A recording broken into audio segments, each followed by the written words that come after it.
ഒരു wrong higher ഒരു കമ്പനിയിൽ ഉണ്ടാക്കുന്ന കൾച്ചറൽ ഡിഫിക്കൽട്ടി എന്ന് പറയുന്നത് നമ്മൾ എത്ര പൈസ ചിലവാക്കിയാലും ചിലപ്പോൾ തീരത്തില്ല. Work life balance, stress, job stress, പിന്നെ ജോലി പോകുമോ എന്നുള്ള പേടി. ഇപ്പോൾ കുഞ്ഞുങ്ങളൊക്കെ ഉണ്ടെങ്കിൽ അമ്മമാർ അവർക്ക് പലപ്പോഴും കരിയർ കോംപ്രമൈസ് ചെയ്യേണ്ടി വരും. അപ്പോൾ അത് എങ്ങനെ ഇത് ഹാൻഡിൽ ചെയ്യും? AI യൂസ് ചെയ്യുമ്പോൾ പലപ്പോഴും ഡിസിഷൻ മേക്കിംഗ്. അപ്പോൾ ഒരു ഡിസിഷൻ നമ്മളങ്ങനെ AI ടൂൾ വെച്ചിട്ട് ചെയ്യുന്ന ഡിസിഷൻ എന്തെങ്കിലും കാരണവശാൽ അത് തെറ്റായി പോയി, അങ്ങനെയാണെങ്കിൽ അതിൻ്റെ റെസ്പോൺസിബിലിറ്റി അത് ഡെവലപ്പ് ചെയ്ത ഒരു ഡെവലപ്പറിലേക്കായിരിക്കുമോ അതോ ഓർഗനൈസേഷനിലായിരിക്കുമോ? ഇത് വലിയൊരു ഡിബേറ്റബിൾ ആയിട്ടുള്ള ചോദ്യമാണ്. ഇപ്പോൾ ലോകം മുഴുവനും ചർച്ച ചെയ്തുകൊണ്ടിരിക്കുന്ന ഒരു സംഭവമാണ്. ഇതിൻ്റെ ഉത്തരവാദിത്വം ആർക്കാണ് പോകുന്നത്, ഇതിൻ്റെ അക്കൗണ്ടബിലിറ്റി ആർക്കാണെന്നുള്ളത്. ഇപ്പം അപ്സ്കില്ലിംഗ് എന്ന് പറയുന്നത് ഇപ്പം നിങ്ങൾ ഒരെണ്ണം പഠിച്ച് തീർത്തു എന്നുള്ള ഒരു ഫീല് ഇനി ഇല്ല. ഇനി നിങ്ങൾ പഠിച്ചുകൊണ്ടേ ഇരിക്കുക എന്നുള്ളതാണ് ഇപ്പോഴത്തെ ട്രെൻഡ്. പക്ഷേ ഇതിനകത്ത് നമ്മൾ ചിന്തിക്കേണ്ട ഒരു സാധനം, നിങ്ങൾ എത്ര വയസ്സ് വരെ ഇങ്ങനെ പഠിക്കും, എത്ര വയസ്സ് വരെ ഇങ്ങനെ പഠിക്കാൻ പറ്റും? 25 വയസ്സുള്ള അല്ലെങ്കിൽ ഒരു കോളേജിൽ നിന്ന് ഇപ്പോൾ കോഴ്സ് കംപ്ലീറ്റ് ചെയ്യുന്ന ഒരാൾ, 20 വയസ്സ് പ്രായമുള്ള ഒരാൾ അപ്സ്കില്ലിങ്ങിന് കാണിക്കുന്ന മോട്ടിവേഷനും ആ താല്പര്യവും ഒരു സീനിയർ ടെന്യൂർഡ് ആയിട്ടുള്ള ഒരു എംപ്ലോയി, ഒരു 40-45 ഇയേഴ്സ് ഉള്ള ആൾ കാണിക്കണം എന്നില്ല. അയാൾക്ക് അപ്സ്കില്ല് ചെയ്യാൻ അയാൾക്ക് മടുത്തു. അപ്പോൾ അയാൾക്ക് ഇനി ജീവിക്കണ്ടേ?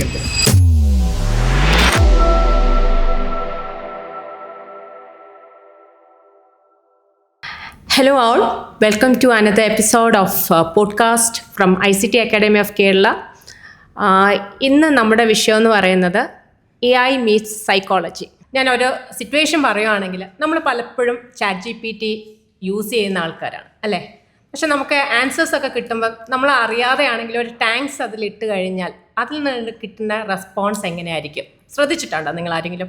ഈ വിഷയം നന്നായിട്ട് സംസാരിക്കാൻ പറ്റുന്ന ഒരാളെ തന്നെ നമുക്കിന്ന് കിട്ടിയിട്ടുണ്ട്. So it's Amar Rajan. He is actually the founder and CEO of Mindcarter. So let's hear from him. സാറിൻ്റെ കമ്പനിയെക്കുറിച്ചും സാറിൻ്റെ കമ്പനിയുടെ സർവീസസിനെ കുറിച്ചും കൂടി നമുക്കറിയാം. Welcome sir. Okay, thank you. മൈൻഡ്കാർട്ടർ ഞാൻ ശരിക്കും എൻ്റെ ഒരു പാഷൻ്റെ പുറത്ത് തുടങ്ങിയതാണ്. ഞാൻ സൈക്കോളജി മാസ്റ്റേഴ്സ് കഴിയുമ്പോൾ തന്നെ സൈക്കോളജി വെച്ച് ഇൻഡിപെൻഡൻ്റ് ആയിട്ട് എന്തെങ്കിലുമൊക്കെ ചെയ്യണമെന്ന് ആഗ്രഹിച്ച് തുടങ്ങിയ ഒരു സംഭവമാണ്. അപ്പം ഞാൻ മാസ്റ്റേഴ്സ് ഡിഗ്രി കഴിഞ്ഞ് ഒരു 2-3 കോർപ്പറേറ്റ് കമ്പനികളിൽ വർക്ക് ചെയ്തതിന് ശേഷം കുറച്ച് എക്സ്പീരിയൻസ് ഒക്കെ ആയതിനു ശേഷം അതിൻ്റെ ബലത്തിൽ, അതിൻ്റെ ഒരു ധൈര്യത്തിൽ മൈൻഡ്കാർട്ടർ 2015 പ്രൈവറ്റ് ലിമിറ്റഡ് കമ്പനിയായിട്ട് ലോഞ്ച് ചെയ്യുന്നത്. അപ്പോൾ അന്ന് ഇതിൻ്റെ സർവീസസ് നമ്മൾ തുടങ്ങുന്നത് കോച്ചിങ് എന്ന് പറയുന്ന സർവീസാണ്. ലീഡർഷിപ്പ് കോച്ചിങ് ആണ് തുടങ്ങുന്നത്. അപ്പോൾ അന്ന് മുതൽ തന്നെ കോച്ചിങ്ങും പിന്നെ അതുകൂടാതെ തന്നെ ഇപ്പോൾ സൈക്കോമെട്രിക്സ് എന്ന് പറയുന്ന ഒരു wide range of assessments, performance improve ചെയ്യുന്നതിന് വേണ്ടിയിട്ടുള്ള അസസ്മെൻറ്റ്സ് നമുക്ക് ഉണ്ട്. അതുപോലെ തന്നെ ലീഡർഷിപ്പ് ഡെവലപ്മെൻറ്റ് പ്രോഗ്രാംസ് ഉണ്ട്. ഇപ്പോൾ റീസെൻ്റായിട്ട് AI ഗവേണൻസ് എന്ന് പറയുന്ന ഒരു ഏരിയ, അതിൽ സ്പെസിഫിക് ആയിട്ട് സൈക്കോളജിക്കാർക്ക് എന്തൊക്കെ അതിനകത്ത് കോൺട്രിബ്യൂട്ട് ചെയ്യാം, ഒരു സൈക്കോളജിസ്റ്റ് എന്ന നിലയിൽ ഒരു കമ്പനിയെ, ആ കമ്പനിയിലെ എംപ്ലോയീസിനെ AI റെവല്യൂഷൻ നടക്കുന്ന ഈ സമയത്ത് ഏതൊക്കെ രീതിയിൽ സപ്പോർട്ട് ചെയ്യാം, ആ ആംഗിളിൽ വർക്ക് ചെയ്യുന്ന ഒരു സർവീസും കൂടിയാണ് ഇപ്പോഴുള്ളത്. ഓക്കെ സർ, ഇതിൽ ഒരു കാര്യം ചോദിക്കാനുള്ളത്, സാർ സൈക്കോമെട്രിക് ടെസ്റ്റിൻ്റെ കാര്യം പറയുന്നുണ്ടായിരുന്നു. സർ അത് സാറ് നടത്തുന്നത് എംപ്ലോയീസിനാണോ അതോ എഡ്യൂക്കേഷൻ ഇൻസ്റ്റിറ്റ്യൂഷൻസിനാണോ? നമ്മൾ പ്രൈമറിലി ഹെൽപ്പ് ചെയ്യുന്നത്, ഞാൻ സൈക്കോളജിസ്റ്റ് എന്ന് പറയുമ്പോൾ അതിനകത്ത് സൈക്കോളജി തന്നെ ഒരു വലിയൊരു ഏരിയയാണ്. അപ്പോൾ സൈക്കോളജിക്കകത്ത് ഒരുപാട് സ്പെഷ്യലൈസേഷൻസ് ഉണ്ട്. അപ്പം എൻ്റെ ഏരിയ ഓഫ് സ്പെഷ്യലൈസേഷൻ എന്ന് പറയുന്നത് ഓർഗനൈസേഷണൽ ബിഹേവിയർ എന്ന് പറയുന്ന ഏരിയയാണ്. അപ്പോൾ അതിനകത്താണ് ഞാൻ വർക്ക് ചെയ്യുന്നത്. അപ്പോൾ ഓർഗനൈസേഷനകത്ത് സംഭവിക്കുന്ന കാര്യങ്ങൾ, അപ്പോൾ അതിനകത്ത് ഒരു ഓർഗനൈസേഷൻ ആസ് സച്ച് ഒരു ക്ലയൻ്റാണ് ഞങ്ങളുടെ. അതുപോലെ തന്നെ ഓർഗനൈസേഷനിൽ ജോലി ചെയ്യുന്ന എംപ്ലോയീസ് ഞങ്ങളുടെ ക്ലയൻസ് ആയിട്ട് വരും. അപ്പം ഈ 2 കാറ്റഗറി ഓഫ് ക്ലയൻസ് ആണ് മൈൻഡ്കാർട്ടറിന് പ്രൈമറിലി ഉള്ളത്. അപ്പോൾ നമ്മൾ കൂടുതലും കേറ്റർ ചെയ്യുന്നത്, ഇപ്പോൾ ഓർഗനൈസേഷൻ ആണെങ്കിലും എഡ്യൂക്കേഷണൽ ഇൻസ്റ്റിറ്റ്യൂട്ട് ഒരു ഓർഗനൈസേഷനാണ്. ആ എഡ്യൂക്കേഷണൽ ഇൻസ്റ്റിറ്റ്യൂട്ടിനകത്ത് വർക്ക് ചെയ്യുന്ന ഫാക്കൽറ്റി മെമ്പേഴ്സ്, അവരുടെ സ്റ്റാഫ് മെമ്പേഴ്സ്, ഇവർ ഞങ്ങളുടെ ക്ലയൻസ് ആണ്. പക്ഷേ സ്റ്റുഡൻസ് എന്ന് പറയുന്നത് അത് മറ്റൊരു ഫ്രട്ടേണിറ്റിയാണ്. അപ്പം ആ സ്റ്റുഡൻസിന് വേണ്ടിയിട്ടുള്ള സർവീസസ് നമ്മുടെ കയ്യിലില്ല. നമ്മൾ പ്യുവർലി ഒരു ഓർഗനൈസേഷണൽ സെൻട്രിക് ആയിട്ടുള്ള ഒരു സർവീസ് കൊടുക്കുന്ന ഒരു കമ്പനിയായിട്ടാണ് മൈൻഡ് കാർട്ടർ പ്രൈമറിലി റൺ ചെയ്യുന്നത്. ഓക്കെ സർ, അത് കണക്ട് ചെയ്ത് തന്നെ ഒരു ക്വസ്റ്റ്യൻ വരുന്നത്, ഇപ്പം സാറ് പറഞ്ഞു ഓർഗനൈസേഷൻസിലാണ് സാർ അത് കണ്ടക്ട് ചെയ്യുന്ന പറഞ്ഞു. അപ്പോൾ ഓർഗനൈസേഷനിൽ ഇതിൻ്റെ ആവശ്യം വരുന്നത് എങ്ങനെയായിരിക്കും? കമ്പനികൾ സാറിൻ്റെ കമ്പനിയിലേക്ക് വരുന്ന സമയത്ത് അവരെന്തായിരിക്കും ആവശ്യമായിട്ട് പറയുക? നമുക്ക് ഏറ്റവും കൂടുതൽ ആവശ്യമായിട്ട് വരുന്നത് ഇപ്പം റിക്രൂട്ട്മെൻറ്റ് ആൻഡ് സെലക്ഷൻ എന്ന് പറയുന്ന ഒരു ഏരിയ. ഇപ്പം അവിടെയാണ് നമ്മുടെ ആദ്യത്തെ വാതിൽ തുറക്കുന്നത് അവിടെയാണ് എന്ന് വിചാരിച്ചു കഴിഞ്ഞാൽ, ഒരാളൊരു കമ്പനിയിലേക്ക് ഒരാളിനെ ഹയർ ചെയ്യണം. ഇപ്പോൾ കമ്പനിയുടെ പെർസ്പെക്റ്റീവിൽ നോക്കുമ്പോൾ അവർക്ക് ഒരു പെർട്ടിക്കുലർ പ്രോജക്റ്റ് ചെയ്യുന്നതിന് വേണ്ടിയിട്ട് ഒരു 100 വേക്കൻസി ഉണ്ട്. എംപ്ലോയീസ് പെർസ്പെക്റ്റീവിൽ നോക്കുമ്പോൾ, പ്രോസ്പെക്റ്റീവ് എംപ്ലോയീസ് പെർസ്പെക്റ്റീവിൽ നോക്കുമ്പോൾ 1000 പേര് ഒരു റിക്രൂട്ട്മെൻറ്റിന് ആ പർപ്പസിന് വിളിക്കുന്നു. ഈ 1000 പേരിൽ നിന്നും ഏത് 100 ആളിനെ എടുക്കും എന്നുള്ളതൊരു വലിയ ചോദ്യമാണ്. ആ ചോദ്യത്തിൻ്റെ ഡെപ്ത് എന്ന് പറയുന്നത്, ഒരു റോങ് ഹയറിൻ്റെ കോസ്റ്റ് എന്ന് പറയുന്നത് നമ്മൾ ചിന്തിക്കുന്നതിനൊക്കെ വളരെ വലുതാണ്. നമ്മളതിനെ ഫിനാൻഷ്യൽ ഇമ്പാക്റ്റ് വെച്ചിട്ടാണ് പലപ്പോഴും അതിനെ അളക്കുന്നത്. പക്ഷേ ഒരു റോങ് ഹയർ ഒരു കമ്പനിയിൽ ഉണ്ടാക്കുന്ന കൾച്ചറൽ ഡിഫിക്കൽട്ടി എന്ന് പറയുന്നത് നമ്മൾ എത്ര പൈസ ചിലവാക്കിയാലും ചിലപ്പോൾ തീരത്തില്ല. അതുകൊണ്ട് ഒരു ഹയറിങ് സൈഡിൽ നമ്മൾ ഒരാളിനെ എടുത്തു കഴിഞ്ഞാൽ ഇയാൾ എൻ്റെ കമ്പനിയുമായി പൊരുത്തപ്പെട്ട് പോകുമോ? എൻ്റെ കമ്പനിയിൽ ഓൾറെഡി തന്നെ ഇപ്പോൾ ഫോർ എക്സാമ്പിൾ ഇൻഫോസിസ് എന്ന് പറയുന്ന ഒരു കമ്പനി, അല്ലെങ്കിൽ ഇപ്പോൾ നമ്മുടെ ടെക്നോ പാർക്കിലാണെങ്കിൽ US ടെക്നോളജി എന്ന് പറയുന്നത്, ഈ US ടെക്നോളജിയിൽ അപ്ലൈ ചെയ്യുന്ന ഒരാൾ, അയാൾ അപ്ലൈ ചെയ്യുന്ന സമയത്ത് ഒരു സൈക്കോമെട്രിക് അസസ്മെൻറ്റിലൂടെ ഇയാൾ UST എന്ന് പറയുന്ന കമ്പനിയുടെ കൾച്ചറുമായിട്ട് പൊരുത്തപ്പെട്ടു പോകാൻ സാധ്യതയുള്ള ആളാണോ എന്ന് തിരിച്ചറിയാൻ കമ്പനിയെ സഹായിക്കുക.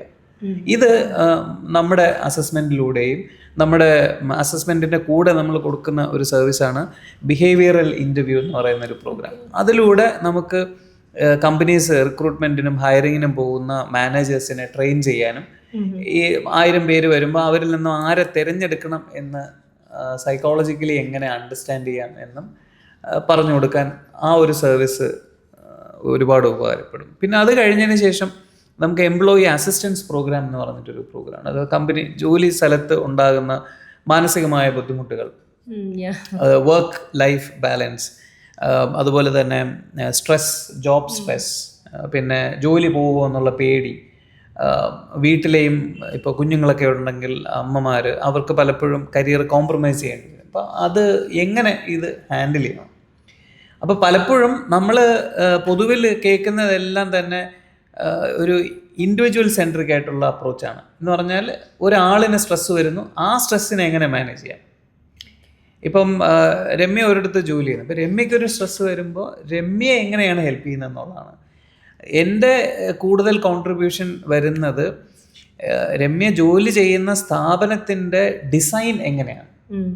ഓക്കെ, ആ ഡിസൈൻ കാരണം രമ്യക്ക് എന്തെങ്കിലും ടെൻഷനോ സ്ട്രെസ്സോ ആങ്സൈറ്റിയോ ഉണ്ടാകുന്നുണ്ടോ? അത് ഉണ്ടാകാതിരിക്കാൻ എങ്ങനെ ആ ജോലി സ്ഥലത്തുള്ള വർക്കിനെ ഡിസൈൻ ചെയ്യാം. ഇതാണ് ഒരു സൈക്കോളജി പഠിക്കുന്ന സമയത്ത് ഏറ്റവും കൂടുതൽ എക്സൈറ്റ്മെൻറ്റ് കിട്ടുന്നൊരു സംഗതി. മറ്റേതെന്ന് പറയുന്നത് ഒരു കൗൺസിലിംഗ് സൈക്കോളജിക്ക് അകത്ത് വരുന്നൊരു കാര്യമാണ്. അതിപ്പം പുറത്തുള്ള ഏതെങ്കിലും ഒരു കൗൺസിലറിൻ്റെ അടുത്ത് പോയി കഴിഞ്ഞാൽ ജോബ് സ്ട്രെസ് എങ്ങനെ ഹാൻഡിൽ ചെയ്യാം എന്നുള്ളത് പെട്ടെന്ന് തന്നെ അതിനൊരു സൊല്യൂഷൻ കിട്ടും.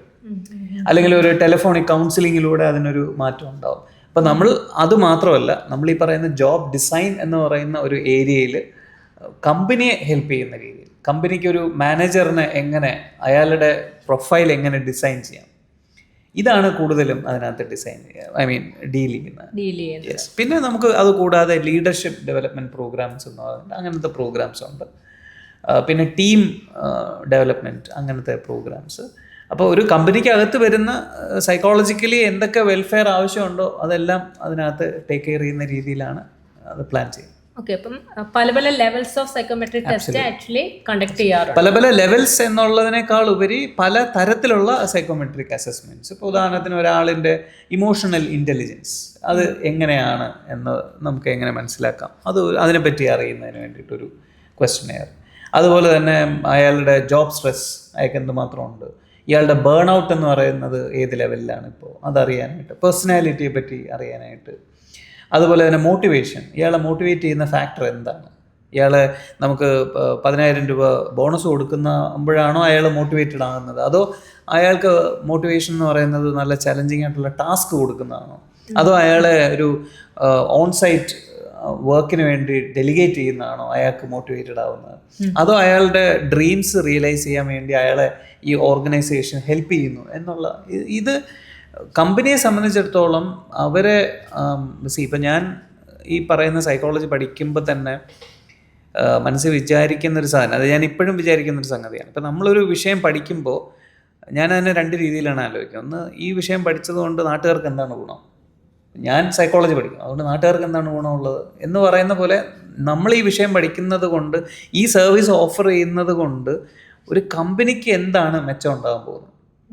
ഒരാളിൻ്റെ ജോബ് സ്ട്രെസ് കുറഞ്ഞു കഴിഞ്ഞാൽ ഡെഫിനറ്റ്ലി അയാൾ ഭയങ്കരമായ രീതിയിൽ റിലീഫ് അയാൾക്ക് കിട്ടും. അയാൾ വളരെ കംഫർട്ടബിളായിട്ട് ആ ജോലി സ്ഥലത്ത് വന്നിരുന്ന ജോലി ചെയ്യും. അയാളുടെ ലൈഫ് അതോടുകൂടി നന്നായിട്ട് ഇമ്പ്രൂവ് ചെയ്യും. അതിൻ്റെ ബെനിഫിറ്റ് എന്ന് പറയുന്നത് ഇൻ ടേൺ ഓർഗനൈസേഷന് കിട്ടും. അപ്പം ഇതിനെ നമ്മൾ പ്രൊപ്പല് ചെയ്യുക എന്നുള്ളതാണ് അൾട്ടിമേറ്റ്ലി മൈൻഡ് കാർട്ടർ ചെയ്യാൻ ഉദ്ദേശിക്കുന്നത്, ചെയ്തുകൊണ്ടിരിക്കുന്നത്. Okay sir. സർ, അതൊക്കെ AI ആർട്ടിഫിഷ്യൽ ഇൻ്റലിജൻസ് ഇപ്പോൾ എപ്പോഴും കേൾക്കുന്ന ഒരു ടേമാണ് അല്ലേ? അപ്പം എനിക്കൊന്ന് ഹ്യൂമൻ ഇൻ്റലിജൻസും അതുപോലെ തന്നെ ഇമ്പോർട്ടൻസ് വരുന്ന ഒരു സംഭവം. അപ്പം എങ്ങനെയാണ് ഇതിനെ നമുക്ക് കണക്ട് ചെയ്യാൻ പറ്റുന്നത്, human intelligence and artificial intelligence? Intelligence എന്ന് പറയുന്നത് ശരിക്കും പറഞ്ഞാൽ ഒരു മെൻ്റൽ പ്രോസസ്സ്, നമ്മുടെ സൈക്കോളജിക്കലായിട്ടുള്ള ഒരു ഫിനോമിന ഇൻ്റലിജൻസ് എന്ന് പറയുന്നത്. അപ്പം ആ ഇൻ്റലിജൻസ് ഇപ്പം നമ്മൾ ചിന്തിക്കുന്ന രീതി ഒരു ആർട്ടിഫിഷ്യൽ ഇൻ്റലിജൻസിനകത്ത് വരുന്ന ഡിസിഷൻ മേക്കിംഗ് പ്രോസസ്സ്. അപ്പം ഇതിനകത്ത് കുറേ കാര്യങ്ങൾ വരുന്നുണ്ട്. ഇപ്പം ഉദാഹരണത്തിന് ഒരാളൊരു തീരുമാനം എടുക്കുന്നത് എങ്ങനെയാണ്. ഇപ്പം ഞാൻ വീട്ടിൽ നിന്ന് ഓഫീസിലേക്ക് പോകുന്ന സമയത്ത് ഞാൻ കുട എടുക്കണോ വേണ്ടോ എന്നുള്ള ഒരു തീരുമാനം, ഇത് എന്തിൻ്റെ അടിസ്ഥാനത്തിൽ? അപ്പം അതിനകത്ത് നമ്മുടെ പ്രീവിയസ് എക്സ്പീരിയൻസ് വരും.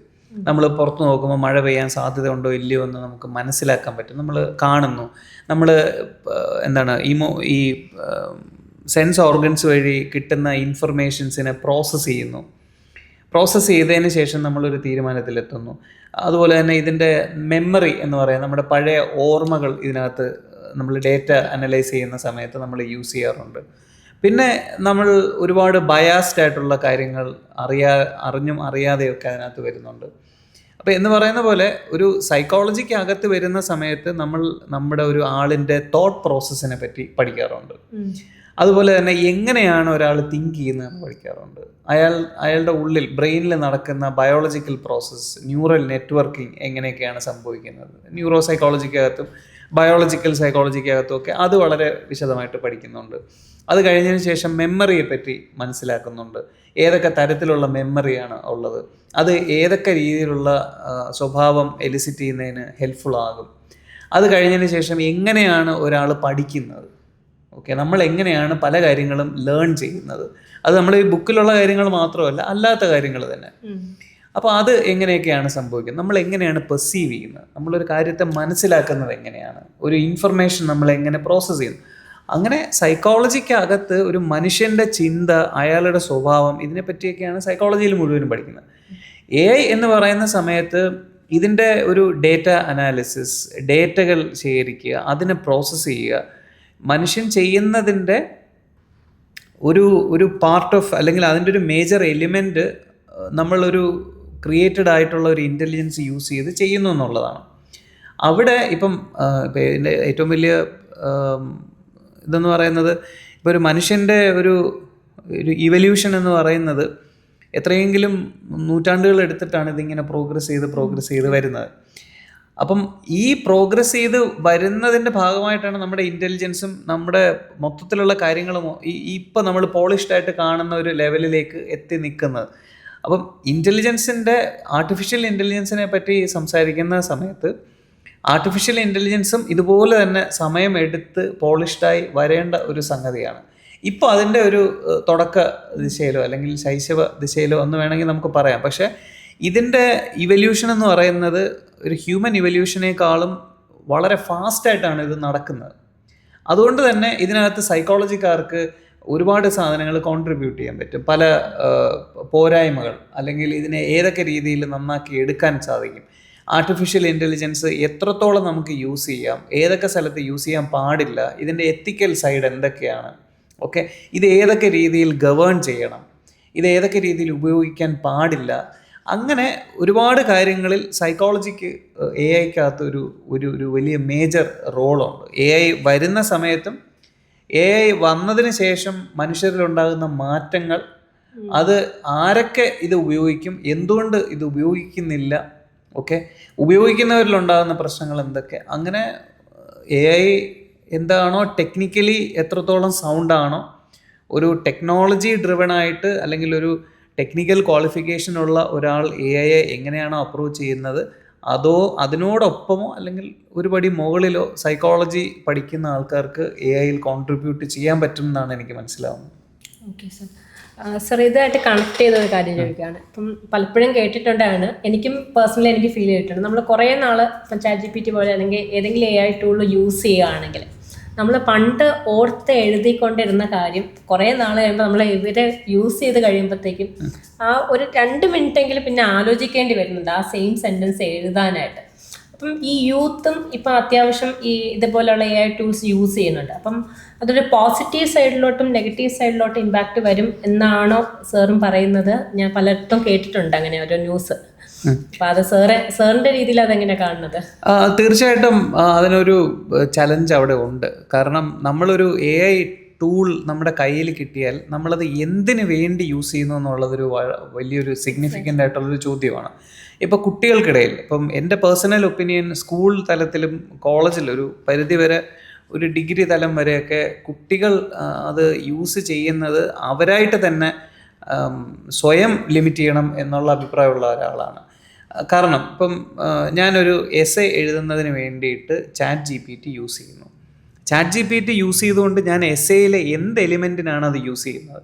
എസ്സേ മുഴുവനും ഡ്രാഫ്റ്റ് ചെയ്യാനാണോ യൂസ് ചെയ്യുന്നത്? അതോ എസ്സേയുടെ കോർ പോയിന്റുകൾ ChatGPTയോട് ചോദിച്ച് മനസ്സിലാക്കുകയാണോ ചെയ്യുന്നത്? അതോ എൻ്റെ മനസ്സിൽ കുറേ കോർ പോയിന്റ്സ് ഉണ്ട്, ഇതിനെ ലാംഗ്വേജ് വൈസ് ഞാൻ എഴുതി വെച്ചിരിക്കുന്നതിനെ ഒന്ന് പോളിഷ് ചെയ്യാൻ വേണ്ടിയിട്ടാണോ ഇതിനെ കൊടുക്കുന്നത്? ഓക്കെ, അതല്ല, എനിക്ക് ഒന്നും അറിഞ്ഞുകൂടാ, ഞാൻ ChatGPTയോട് ചോദിക്കുന്നു, ഇത് പഠിക്കുന്നതിന് വേണ്ടിയിട്ടാണോ ഞാൻ ChatGPT യൂസ് ചെയ്യുന്നത്? അപ്പോൾ നമ്മുടെ ഒരു ഇൻ്റലക്ച്വൽ എഫേർട്ട്, ഒരു ഹ്യൂമൻ എഫേർട്ട് എന്ന് പറയുന്നത് നമ്മുടെ ഉള്ളിൽ നടക്കുന്ന ഒരു അനാലിസിസ്, പഠിക്കുന്നതിന് വേണ്ടി എടുക്കുന്ന എഫേർട്ട്, ഇതൊക്കെ നമ്മൾ ബൈപ്പാസ് ചെയ്യാൻ നിന്ന് കഴിഞ്ഞാൽ തീർച്ചയായിട്ടും അത് ലോങ് ടേം എന്ന് മാത്രമല്ല, അത് ഈവൻ ഷോർട്ട് ടേമിൽ പോലും നമുക്ക് ഗുണം ചെയ്യത്തില്ല. കാരണം നമ്മൾ എടുക്കേണ്ട എഫേർട്ട് നമ്മൾ വേറൊരാളിനെ കൊണ്ട് ചെയ്യുമ്പോൾ നമ്മൾ ആ സമയം ചിന്തിക്കേണ്ട കുറേ കാര്യങ്ങളുണ്ട്. ഇപ്പോൾ കാരണം അത് നമ്മളിപ്പോൾ ഈ കൂടുതലും ഡെവലപ്മെൻറ്റൽ സൈക്കോളജിക്കകത്തൊക്കെ പല ഒരു മനുഷ്യൻ ഡെവലപ്പ് ചെയ്യുന്ന ഒരു സ്റ്റേജ് ഉണ്ട്. ഒരു വയസ്സ് വരെ ഏത് മൈൽ സ്റ്റോൺ അച്ചീവ് ചെയ്യണം, 1 വയസ്സ് മുതൽ 5 വയസ്സ് വരെ അയാളുടെ സാധാരണഗതിയിൽ ഡെവലപ്മെൻറ്റൽ മൈൽ സ്റ്റോൺസ് എന്തൊക്കെയാണ്. അപ്പോൾ ഒരു സ്കൂളിൽ പഠിക്കുന്നത് മുതൽ 10ാം ക്ലാസ് വരെയുള്ള സമയത്ത് ഏതൊക്കെ മൈൽ സ്റ്റോൺസ് ആണ് അച്ചീവ് ചെയ്യേണ്ടത്, സൈക്കോളജിക്കൽ മൈൽ സ്റ്റോൺസ്. അപ്പോൾ അതിനകത്ത് ഹാർഡ് വർക്ക് എന്നൊക്കെ പറയുന്നത് പ്രത്യേകിച്ച് ഒരു 8ാം ക്ലാസ് മുതൽ ഒരു 12ാം ക്ലാസ് വരെ നമ്മൾ സ്വന്തമായിട്ട് കഷ്ടപ്പെട്ട് എഫേർട്ട് എടുത്ത് ആ എഫേർട്ടിൻ്റെ റിസൾട്ട് കിട്ടുന്ന ഒരു എക്സ്പീരിയൻസ് അനുഭവിക്കേണ്ട പ്രായമാണ്. ആ സമയത്ത് നമ്മൾ ChatGPT പോലെയുള്ള AI ടൂൾസ് ഉപയോഗിക്കുന്ന അവസരത്തിൽ നമ്മുടെ ആ എഫേർട്ട് എടുക്കുന്ന നമുക്ക് റിവാർഡ് കിട്ടുന്ന എഫേർട്ട് എടുത്ത് അത് അധ്വാനിച്ച് കിട്ടേണ്ട ഒരു സാധനത്തെ നമ്മൾ ഡൈല്യൂട്ട് ചെയ്യുമായിരിക്കും ചെയ്യുന്നത്. അത് ചെയ്യാൻ ഇപ്പോൾ ഞാൻ എൻ്റെ മക്കളോട് തീർച്ചയായിട്ടും അത് സമ്മതിക്കത്തില്ല. കാരണം ആ സമയത്ത് കുറച്ച് കഷ്ടപ്പെടണം എന്നുള്ളതാണ് എൻ്റെ ഒരു ആംഗിൾ. അത് കഷ്ടപ്പെടുക എന്ന് പറഞ്ഞാൽ ഫിസിക്കലി കഷ്ടപ്പെടുക എന്നുള്ളത് മാത്രമല്ല, ഫിസിക്കലിയും കഷ്ടപ്പെട്ട് കഴിഞ്ഞാൽ അത്രയും നല്ലതെന്നേ ഞാൻ പറയുള്ളൂ. പക്ഷേ ഇൻ്റലക്ച്വലി തിങ്കിങ് വൈസ് നമ്മൾ കുറേ എഫേർട്ട് ആ സമയത്ത് എടുക്കണം. ആ എഫേർട്ട് എന്ന് ഞാൻ ഉദ്ദേശിക്കുന്നത് നമ്മുടെ വൊക്കാബുലറി ഇമ്പ്രൂവ് ചെയ്യണം, നമ്മൾ ഗ്രാമാറ്റിക്കലായിട്ട് കറക്റ്റായിട്ട് സെൻറ്റൻസുകൾ ഫ്രെയിം ചെയ്യാനും നമ്മുടെ അഭിപ്രായങ്ങൾ രൂപപ്പെടുത്താനും ഒക്കെ പറ്റണം. ഇൻ്റലക്ച്വലി ഇതൊക്കെ ഭയങ്കര ചലഞ്ചിങ് ആയിരിക്കും. നമ്മുടെ തീരുമാനങ്ങൾ എന്തൊക്കെയാണ്, നമ്മൾ എന്തുകൊണ്ട് ആ തീരുമാനം പറയുന്നു, ഇതിനെപ്പറ്റി നമുക്ക് ചിന്തിക്കാൻ പറ്റണം. അപ്പോൾ ഈ പ്രായത്തിൽ ഇൻ്റലക്ച്വലി ഒരുപാട് ഹാർഡ് വർക്ക് നമ്മൾ ചെയ്യണം. അത് ചെയ്തില്ല എങ്കിൽ നമ്മൾ കംപ്ലീറ്റ്ലി ഡിഫറെൻ്റ് ആയിട്ടുള്ള ഒരു സിസ്റ്റത്തിൽ നമ്മൾ അടിമപ്പെടേണ്ടി വരും കുറച്ച് കഴിയുന്ന സമയത്ത്. ഇപ്പം ഞാൻ ChatGPT സൈക്കോളജി റിലേറ്റഡ് ആയിട്ടുള്ള പല കാര്യങ്ങൾക്കും യൂസ് ചെയ്യുന്നുണ്ട്. ChatGPT തരുന്ന എല്ലാം അതേപടി ഞാൻ അക്സെപ്റ്റ് ചെയ്യുന്ന ഒരു സ്റ്റേജിലല്ല പോകുന്നത്. മറിച്ച് ആ ChatGPT തരുന്ന ഒരു സാധനത്തിന് എനിക്ക് എങ്ങനെയാണ് ശരി എന്ന് തോന്നുന്നത്, ഇത് ശരിയാണോ, അത് ChatGPTയുടെ ശരിയായിരിക്കും, അല്ലെങ്കിൽ ChatGPTക്ക് തെറ്റുകളൊന്നും തന്നെ കാണത്തില്ല, എല്ലാം അതിന് ശരിയായിരിക്കും.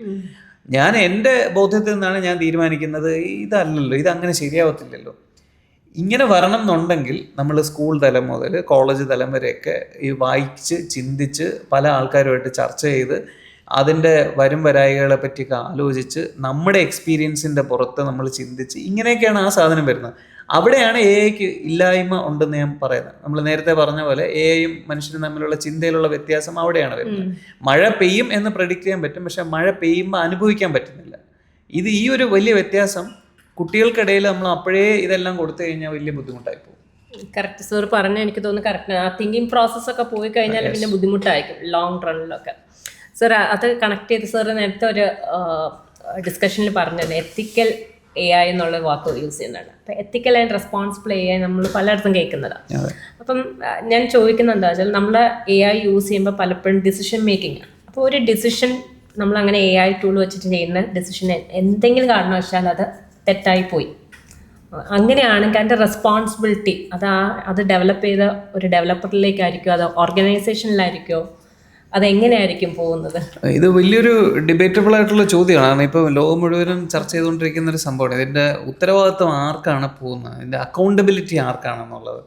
കാരണം ഇപ്പം മനുഷ്യൻ തന്നെ ചെയ്യുന്ന പല കാര്യങ്ങളും ആരും എങ്ങനെ അക്കൗണ്ടബിൾ ആകാത്ത രീതിയിൽ ക്രൈം ചെയ്യാം എന്നുള്ളതിനെ പറ്റി ആലോചിച്ചു നടക്കുന്ന സമയമാണ്. അപ്പം AI ഉപയോഗിച്ചുകൊണ്ട് ഇപ്പം വളരെ സിമ്പിളായിട്ട് നോക്കി കഴിഞ്ഞാൽ ഒരു റിക്രൂട്ട്മെൻറ്റ് സൈഡിൽ ഇപ്പം ഞങ്ങൾ വർക്ക് ചെയ്യുന്ന റിക്രൂട്ട്മെൻറ്റ് ആൻഡ് ഹയറിങ്ങിനകത്ത് കൂടുതൽ സപ്പോർട്ട് ഓഫർ ചെയ്യുന്നതാണ്. അപ്പോൾ അവിടെ ഒരു AI ടൂൾ ഉപയോഗിച്ചുകൊണ്ട് ഹയറിംഗ് പ്രോസസ്സിനെ സപ്പോർട്ട് ചെയ്യുന്നു. അപ്പോൾ AI തന്നെയാണ് റെസ്യൂമേ ഷോർട്ട് ലിസ്റ്റ് ചെയ്യുന്നത്, AI തന്നെ പ്രൈമറി ഇൻ്റർവ്യൂ കണ്ടക്ട് ചെയ്യുന്നു, അവരുടെ ഫേഷ്യൽ എക്സ്പ്രഷൻ വെച്ചിട്ടൊക്കെ ഭയങ്കരമായ രീതിയിൽ ഡിറ്റക്റ്റ് ചെയ്ത് അവരെ സ്ക്രീൻ ചെയ്യുന്നു. ഇത് കേൾക്കുമ്പോഴും ഇതിനെപ്പറ്റി ഈ ഒരു പ്രപ്പോസൽ ഒരു കമ്പനിയുടെ HR-ൻ്റെ അടുത്ത് പോയി ഡിസ്കസ് ചെയ്യുമ്പോൾ ഇത് വളരെ എക്സൈറ്റിംഗ് ആയിട്ടുള്ളൊരു പ്രപ്പോസലാണ്. അത്രയും ഹ്യൂമങ്കസ് ആയിട്ടുള്ള ടൈം റെഡ്യൂസ് ചെയ്ത് കിട്ടും. പക്ഷേ ഇവിടെ ആരെയാണ് ഇവർ റിജക്റ്റ് ചെയ്യുന്നത്, എന്ത് ക്രൈറ്റീരിയയാണ് അവർ യൂസ് ചെയ്യുന്നത്, ഈ റിജക്റ്റ് ചെയ്യുന്നത് ശരിക്കുമുള്ള ആളിനെയാണോ, ഇത് എങ്ങനെയാണ് ഇത് സംഭവിക്കുന്നത്, ഇതിന് പുറകിലുള്ള അൽഗോരിതം എന്താണ്, ഇതിൻ്റെ പുറകിൽ ഇവർ എന്ത് ഗാർഡ് റെയിൽസ് ആണ് യൂസ് ചെയ്തിരിക്കുന്നത്. ഓക്കെ, ഇത് ഏതെങ്കിലും ഒരു പെർട്ടിക്കുലർ ആയിട്ടുള്ള ആൾക്കാരെ ഇവർ ഒഴിവാക്കുന്നുണ്ടോ, ഏതെങ്കിലും ഒരു പ്രത്യേക കാറ്റഗറിയിൽപ്പെട്ട ആൾക്കാരെ എല്ലാം ഇവർ ഓട്ടോമാറ്റിക്കലി റിജക്റ്റഡ് ആക്കുന്നുണ്ടോ, ഇത് ഒരു എത്തിക്കലായിട്ടുള്ളൊരു ചോദ്യമാണ്. ഓക്കെ, അതുപോലെ തന്നെ ഈ പറയുന്ന AI ടൂളിനകത്ത് വരുന്ന എന്തെങ്കിലും മിസ്റ്റേക്ക് കൊണ്ട് റോങ് ആയിട്ടുള്ള ഒരാൾ ഇതിനകത്തേക്ക് വരുന്നുണ്ടോ, അല്ലെങ്കിൽ ഒരു കൂട്ടം ആൾക്കാർ ഇതിനകത്തേക്ക് വരുന്നുണ്ടോ. അപ്പോൾ അവിടെയാണ് ഈ എത്തിക്കൽ സൈഡ് തുടങ്ങുന്നത് തന്നെ. അപ്പം എത്തിക്കൽ സൈഡ് വരുന്ന സമയത്ത് നമ്മൾ ഏറ്റവും കൂടുതൽ യൂസ് ചെയ്യുന്ന ഒരു വാക്കെന്ന് പറയുന്നത് ഇത് ഇൻക്ലൂസീവ് ആണോ. ഈ നിങ്ങൾ ഉപയോഗിക്കുന്ന ടൂൾ എന്ന് പറയുന്നത് ഒരു മനുഷ്യനെ അവൻ്റെ എഫേർട്ടിനെ ലഘൂകരിക്കാനാണ് യൂസ് ചെയ്യുന്നത്, അതോ ആരെങ്കിലും ഒഴിവാക്കാൻ വേണ്ടിയിട്ടാണ് യൂസ് ചെയ്യുന്നത്. അവിടെയാണ് എത്തിക്കൽ സൈഡിൻ്റെ തുടക്കം എന്ന് പറയുന്നത്. ഇപ്പം എത്തിക്കൽ സൈഡിനകത്ത് നമ്മൾ യൂസ് ചെയ്യുന്ന കുറേ കാര്യങ്ങളുണ്ട്. ഒന്ന് ഈ പറയുന്ന നോ ഹാം പോളിസി എന്ന് പറയുന്നൊരു സംഭവമുണ്ട്. ഇത് ആരെങ്കിലും ഹാം ചെയ്യുന്നുണ്ടോ, ഡയറക്റ്റ്ലി ഓർ ഇൻഡയറക്റ്റ്ലി. ഓക്കെ, അപ്പോൾ ഇതെല്ലാം അതിൻ്റെ ഒരു ഡിസൈൻ ഫേസിൽ വരുന്ന ഒരു സംഭവമായിട്ടാണ് എനിക്ക് മനസ്സിലാവുന്നത്. എത്തിക്കൽ ഡിസിഷൻ മേക്കിംഗ് ഇതെല്ലാം ഒരു ടൂൾ ഡിസൈൻ ചെയ്യുമ്പോൾ അതിനകത്ത് വരുന്ന എലിമെൻ്റാണ്. ഡിസൈൻ ചെയ്തതിന് ശേഷം നമ്മൾ ഇതിൽ പാകപ്പിഴ വന്നു ഇനി എന്ത് ചെയ്യാമെന്ന് ആലോചിക്കുന്നത് അടുത്ത വേറൊരു തലത്തിലുള്ളൊരു സംഭവമാണ്. സർ, അതുപോലെ തന്നെ നമുക്ക് എപ്പോഴും കേൾക്കുന്നതാണ് ഇൻഡസ്ട്രിയിലായാലും എപ്പോഴും ഒരു അപ്സ്കില്ലിംഗ് സൈഡ് വേണമെന്ന് പറയണം അല്ലേ. അപ്പം പലപ്പോഴും പല കോഴ്സസും പല എംപ്ലോയീസ് എടുക്കുന്ന അന്നേരത്തെ ഒരു ട്രെൻഡ് അനുസരിച്ച് എന്തെങ്കിലും ആയിരിക്കും അവരത് സെലക്ട് ചെയ്യുന്നത്. അപ്പം നമ്മുടെ ഈ സൈക്കോമെട്രിക് ടെസ്റ്റ് അവിടെ അപ്ലൈ ചെയ്ത് കഴിഞ്ഞാൽ മേ ബി അത് എംപ്ലോയീസിന് കുറച്ചും കൂടി ഹെൽപ്ഫുൾ ആയിരിക്കുമെന്ന് സാറിന് തോന്നുന്നുണ്ടോ? യെസ്, അത് തീർച്ചയായിട്ടും ഹെൽപ്ഫുൾ ആകും. രണ്ടു കൂട്ടർക്കും, എംപ്ലോയീസിനും ഹെൽപ്ഫുൾ ആകും, അതുപോലെ തന്നെ അവർ ജോലി ചെയ്യുന്ന സ്ഥാപനത്തിനും ഹെൽപ്ഫുൾ ആകും. ഇപ്പം അപ്സ്കില്ലിംഗ് എന്ന് പറയുന്നത് ശരിക്കും പറഞ്ഞാൽ അപ്സ്കില്ലിംഗ് നമുക്ക് വളരെ ഡീറ്റെയിൽഡ് ആയിട്ട് സംസാരിക്കാൻ പറ്റുന്ന ഒരു സാധനമാണ്. കാരണം ഇത് നമ്മൾ എല്ലായിടത്തും കേൾക്കുന്ന സാധനമാണ്. ഇപ്പം നിങ്ങൾ ഒരെണ്ണം പഠിച്ച് തീർത്തു എന്നുള്ള ഒരു ഫീല് ഇനി ഇല്ല. Okay, I mean done and dusted. ഞാനിതെല്ലാം കംപ്ലീറ്റ് ചെയ്തു, എൻ്റെ കോഴ്സ് കഴിഞ്ഞു, ഞാൻ പഠിച്ചു, തീർന്നു. ഇനി നിങ്ങൾ പഠിച്ചുകൊണ്ടേ ഇരിക്കുക എന്നുള്ളതാണ് ഇപ്പോഴത്തെ ട്രെൻഡ്. പക്ഷേ ഇതിനകത്ത് നമ്മൾ ചിന്തിക്കേണ്ട ഒരു സാധനം, നിങ്ങൾ എത്ര വയസ്സ് വരെ ഇങ്ങനെ പഠിക്കും? എത്ര വയസ്സ് വരെ ഇങ്ങനെ പഠിക്കാൻ പറ്റും? 25 വയസ്സുള്ള, അല്ലെങ്കിൽ ഒരു കോളേജിൽ നിന്ന് ഇപ്പോൾ കോഴ്സ് കംപ്ലീറ്റ് ചെയ്യുന്ന ഒരാൾ, 20 വയസ്സ് പ്രായമുള്ള ഒരാൾ അപ്സ്കില്ലിങ്ങിന് കാണിക്കുന്ന മോട്ടിവേഷനും ആ താല്പര്യവും ഒരു സീനിയർ ടെന്യൂർഡ് ആയിട്ടുള്ള ഒരു എംപ്ലോയി, ഒരു 40-45 ഇയേഴ്സ് ഉള്ള ആൾ കാണിക്കണം എന്നില്ല. അപ്പോൾ അയാൾ നിങ്ങൾ എങ്ങനെ കൈകാര്യം ചെയ്യും? അയാൾക്ക് അപ്സ്കില്ല് ചെയ്യാൻ അയാൾക്ക് മടുത്തു. അപ്പോൾ അയാൾക്ക് ഇനി ജീവിക്കണ്ടേ? അയാൾ ഇത്രയും നാൾ ആ കമ്പനിയിൽ ജോലി ചെയ്തു. ഇപ്പോൾ ഏതെങ്കിലും ഒരു പെർട്ടിക്കുലർ കമ്പനിയിൽ 15 ഇയേഴ്സ് അയാൾ വർക്ക് ചെയ്തു. അയാൾ പറയുകയാണ് എനിക്കിനിയിപ്പോൾ പഠിക്കാൻ തോന്നുന്നില്ല. എല്ലാവർക്കും ഈ പറയുന്ന അപ്സ്കില്ലിംഗ് എന്ന് പറയുമ്പോൾ അതിനകത്ത് വരുന്ന സൈക്കോളജിക്കൽ വേരിയബിൾ എന്ന് പറയുന്നത് നമ്മൾ പേഴ്സണാലിറ്റിയിലെ ഓപ്പൺനെസ് ടു എക്സ്പീരിയൻസ് എന്ന് പറയുന്ന ഒരു വേരിയബിളാണ്. ഇത് പലർക്കും പലതരത്തിലായിരിക്കും. ചിലർക്ക് ഓപ്പൺനെസ് ടു എക്സ്പീരിയൻസ് എന്ന് പറയുന്നത് വളരെ കൂടുതലായിരിക്കും. അവർക്കാണ് പുതിയ ടെക്നോളജി വന്നു കഴിഞ്ഞാൽ ആരും പറയാതെ ഇവർ പോയി അതിനെപ്പറ്റി വായിക്കും, മനസ്സിലാക്കും, എടുത്ത് ജമ്പിൻ ചെയ്യും. ഇപ്പം എനിക്ക് പേഴ്സണലി എൻ്റെ ഓപ്പൺനെസ് ടു എക്സ്പീരിയൻസ് വളരെ കൂടുതലാണ്. അതുകൊണ്ടാണ് AI വന്നു. അപ്പം ഞാൻ സൈക്കോളജി എങ്ങനെ AIക്കകത്ത് യൂസ് ചെയ്യാമെന്ന് ആലോചിച്ച് അത് പിന്നാലെ പോയിക്കൊണ്ടിരിക്കുന്നത്. അതേ സമയത്ത് ഓപ്പൺനെസ് ടു എക്സ്പീരിയൻസ് കുറവുള്ള ഒരാൾ അങ്ങനെ ആയിരിക്കില്ല ചെയ്യുന്നത്. അയാൾ ഇപ്പം വളരെ ട്രൈഡ് ആൻഡ് ടെസ്റ്റഡ് ആയിട്ടുള്ള, വളരെ സേഫ് ആയിട്ടുള്ള, സ്റ്റേബിൾ ആയിട്ടുള്ള ഒരു കാര്യത്തെ പറ്റിയായിരിക്കും അയാൾ പ്രൊസീഡ് ചെയ്ത് പോകുന്നത്. ഓക്കെ, അപ്പം കമ്പനീസ് പൊതുവിൽ നോക്കുമ്പോൾ അവർ നോക്കുന്നത് ഇയാൾ പുതിയ കാര്യങ്ങൾ പഠിക്കാൻ തയ്യാറായ ആളാണോ? ഇതാണ് കമ്പനീസ് എപ്പോഴും നോക്കുന്നത്. കാരണം ഇന്നിപ്പോൾ ടെക്നോളജി AI വരുന്നു, നാളെ വേറൊരു AI ടൂൾ വരും. ഇത് പഠിക്കാൻ ഇയാൾ തയ്യാറാണോ? ഓക്കെ, അവിടെ കമ്പനീസിൻ്റെ പെർസ്പെക്റ്റീവ് എന്ന് പറയുന്നത് കൂടുതൽ വില്ലിങ്നെസ് ടു ലേൺ, ഏറ്റവും കൂടുതൽ അഡാപ്റ്റ് ചെയ്യുന്ന ആൾ ഇവരെ റിക്രൂട്ട് ചെയ്യണം എന്നാണ് അവരുടെ ആഗ്രഹം.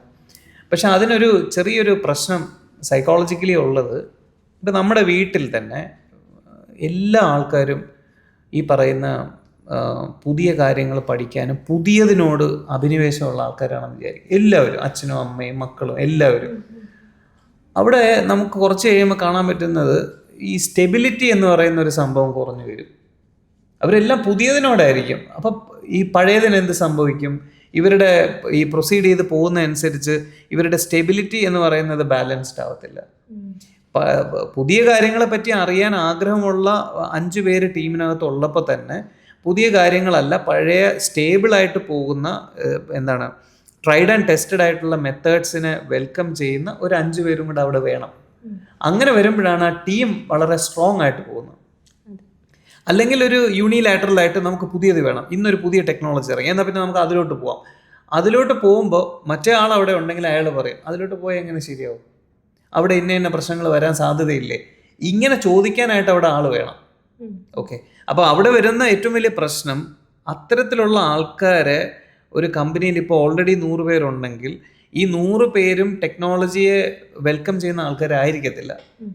വെൽക്കം ചെയ്യാത്ത ആൾക്കാരെ നിങ്ങൾ എവിടെ പ്ലേസ് ചെയ്യും? അതിന് നിങ്ങളുടെ സ്ട്രാറ്റജി എന്താണ്? ഓക്കെ, അപ്പോൾ അപ്സ്കിൽ എന്ന് പറയുന്നത് ശരിക്കും എത്തിക്കലി വളരെ സ്ട്രോങ് ആയിട്ടുള്ള ഒരു ഏരിയയാണ്. അപ്പം നമ്മൾ എങ്ങനെയാണ് അപ്സ്കിൽ ചെയ്യിക്കേണ്ടത്? അപ്പം ഇവിടെയാണ് ഒരു സൈക്കോമെട്രിക് അസസ്മെൻറ്റ്സ് വരുന്ന സമയത്ത്, സൈക്കോമെട്രിക് അസസ്മെൻറ്റ്സ് പൊതുവിൽ ചെയ്യുന്നതെന്ന് വെച്ച് കഴിഞ്ഞാൽ നമ്മുടെ ഉള്ളിലുള്ള ടാലൻറ്റുകൾ, നമ്മുടെ ഉള്ളിലുള്ള ആപ്റ്റിറ്റ്യൂഡ്, നമ്മുടെ പേഴ്സണാലിറ്റിയുടെ പ്രത്യേകതകൾ, ഇതിനെയൊക്കെ ഒരു സെൽഫ് റിഫ്ലക്ഷന് ഉപയോഗിക്കാൻ പറ്റുന്ന തരത്തിൽ നമ്മുടെ മുമ്പിൽ ഒരു ഡോക്യുമെൻ്റായിട്ട് നമുക്ക് കിട്ടും. ഇതാണ് സൈക്കോമെട്രിക് ടെസ്റ്റിങ്ങിൻ്റെ എംപ്ലോയി പെർസ്പെക്റ്റീവിലുള്ള ഏറ്റവും വലിയ ബെനിഫിറ്റ് എന്ന് പറയുന്നത്.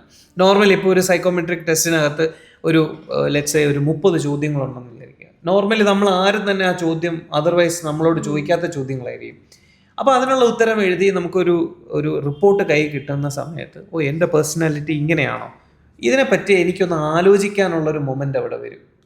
ഓക്കെ, അതേസമയം ഒരു കമ്പനിയെ സംബന്ധിച്ചിടത്തോളം എൻ്റെ കമ്പനിയിൽ 1000 പേര് വർക്ക് ചെയ്യുന്നു. ഈ 1000 പേരിൽ 900 പേര് ഇൻട്രോവേർട്സ് ആണ് എന്ന് കമ്പനിക്ക് ഒരു മാക്രോ പിക്ചർ കിട്ടുന്നു. അല്ലെങ്കിൽ കമ്പനി മനസ്സിലാക്കുന്നത് ഓപ്പൺനെസ് ടു എക്സ്പീരിയൻസ് എന്ന് പറയുന്ന ആസ്പെക്റ്റിലുള്ള പേഴ്സണാലിറ്റി ഈ കമ്പനിയിൽ 50 പേരേ ഉള്ളൂ. ബാക്കി 950 പേരും വളരെ റിജിഡ് ആയിട്ടുള്ള, വളരെ ട്രൈഡ് ആൻഡ് ടെസ്റ്റഡ് ആയിട്ടുള്ള, സ്റ്റേബിൾ ആയിട്ടുള്ള കാര്യങ്ങൾ വെൽക്കം ചെയ്യുന്ന ആൾക്കാരാണ്. ഇവർ പുതിയൊരു ടെക്നോളജി വരുമ്പോൾ എക്സിസ്റ്റിംഗ് വർക്ക് ഫോഴ്സ് വെച്ച് മുമ്പോട്ട് പോകാമെന്ന് പറയുന്നതിന് അവർക്ക് പറ്റില്ലെന്ന് വെച്ച് കഴിഞ്ഞാൽ പറ്റും, പക്ഷേ അവരുടെ പാത്ത് വേ ഡിഫറെൻ്റ് ആയിരിക്കണം. ഇത് ഡിസൈൻ ചെയ്യാൻ തീർച്ചയായിട്ടും ഇത്തരത്തിലുള്ള അസൈൻമെൻറ്റ്സ് കമ്പനീസിന് ഹെൽപ്പ് ചെയ്യും. ഓക്കെ, അപ്പം നമ്മൾ ഈ അസസ്മെൻറ്റ് യൂസ് ചെയ്യുന്നു എന്നുള്ളത് കൊണ്ട് ഒരിക്കലും ഒരു അസസ്മെൻറ്റിനെ ബേസ് ചെയ്തുകൊണ്ട് ഒരു തീരുമാനത്തിലേക്ക് എത്തുകയല്ല അവിടെ ചെയ്യുന്നത്. ഉദാഹരണത്തിന് ഒരാളുടെ പേഴ്സണാലിറ്റി അസസ്മെൻറ്റിൻ്റെ റിസൾട്ട് കിട്ടി, ഇയാൾ ഇന്ന തരത്തിലുള്ളൊരു പേഴ്സണാലിറ്റി ആണ് എന്ന് ലേബൽ ചെയ്ത് അയാളെ അങ്ങോട്ട് മാറ്റി നിർത്തുന്നു. ഒരിക്കലും അങ്ങനത്തെ ഒരു ഡിസിഷനിലേക്ക് പോകുന്നില്ല. മറിച്ച് ഇൻ്റർവ്യൂ ചെയ്യുന്ന സമയത്ത് അയാളോട് വളരെ സ്പെസിഫിക് ആയ ചോദ്യങ്ങൾ ചോദിക്കുന്നതിന് വേണ്ടിയിട്ട് നമ്മുടെ സമയവും നമ്മുടെ എനർജിയും ഒക്കെ നമുക്ക് സേവ് ചെയ്യാൻ ആ ഒരു അസസ്മെൻ്റ് കൊണ്ട് ഹെൽപ്പ് ചെയ്യും.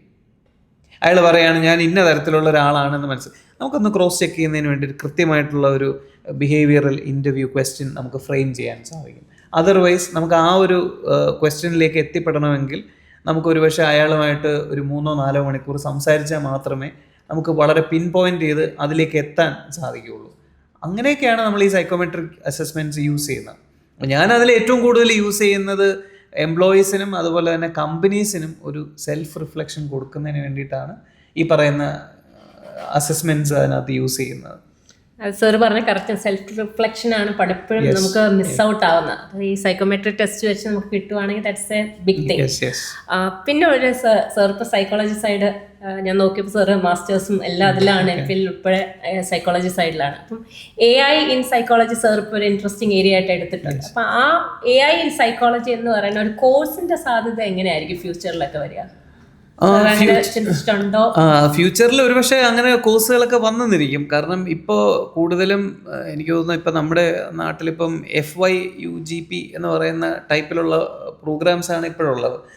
അത് വന്നതിന് ശേഷം ഇപ്പം എനിക്ക് മനസ്സിലാക്കാൻ പറ്റുന്നത് കുറേ വളരെ ഫാസിനേറ്റിംഗ് ആയിട്ടുള്ള ടൈറ്റിൽഡ് ആയിട്ടുള്ള കുറേ കോഴ്സുകൾ അതിനകത്ത് വരുന്നുണ്ട്.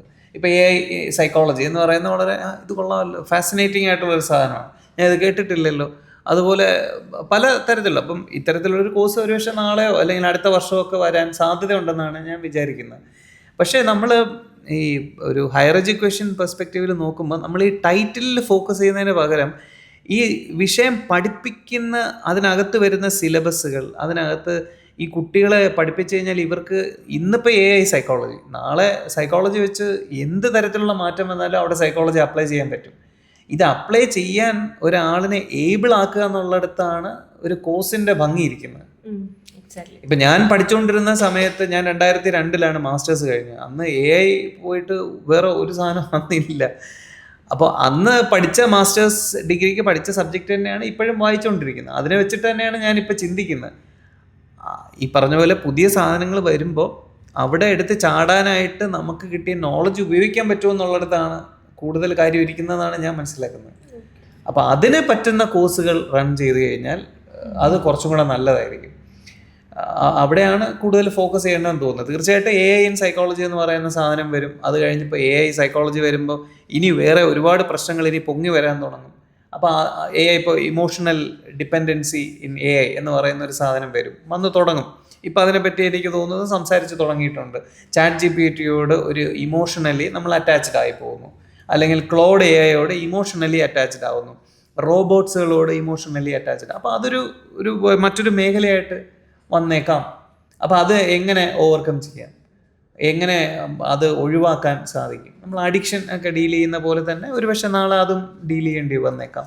ഓക്കെ, അപ്പം സാറിൻ്റെ അഭിപ്രായത്തിൽ സ്കൂൾ തലത്തിൽ നമുക്ക് ഈ ഇമോഷണൽ ഇൻ്റലിജൻസിൻ്റെ ഒരു അറിവ് കുട്ടികളിലേക്ക് പകർന്നു കൊടുക്കുന്നത് നല്ലതായിരിക്കും എന്നാണ് സാറിൻ്റെ ഒരു ഇത്? തീർച്ചയായിട്ടും ഇമോഷണൽ ഇൻ്റലിജൻസ് മാത്രമല്ല, ഇപ്പോൾ സ്കൂൾ തലത്തിൽ ഒക്കെ നോക്കിക്കഴിഞ്ഞാൽ ഇപ്പം നമുക്ക് ഇപ്പം നമ്മൾ സ്കൂളിലും കോളേജിലും ഒക്കെ പഠിക്കുന്നത്, ഇപ്പം നമ്മുടെ ഒരു ആവറേജ് ലൈഫ് സ്പാൻ എന്ന് പറയുന്നത് ലെറ്റ്സ് സേ ഇപ്പം അത്യാഗ്രഹം കൊണ്ട് നമ്മൾ 100 വയസ്സ് വരെ ജീവിച്ചിരിക്കുമെന്ന് വിചാരിക്കുക. ഇപ്പോൾ ഈ 100 വയസ്സ് വരെ ജീവിച്ചിരിക്കുന്ന സമയത്ത് നമുക്ക് ഒരുപാട് പ്രശ്നങ്ങൾ വരും, നമുക്ക് ഒരുപാട് ഇല്ലായ്മകൾ വരും, നമ്മൾ വീണു പോവും. അപ്പോൾ ഈ പ്രതിസന്ധികളൊക്കെ ഓവർകം ചെയ്യാൻ പറ്റുക എന്നുള്ളതും കൂടിയാണ് നമ്മൾ സ്കൂളിലും കോളേജിലും ഒക്കെ പഠിക്കുന്നത്.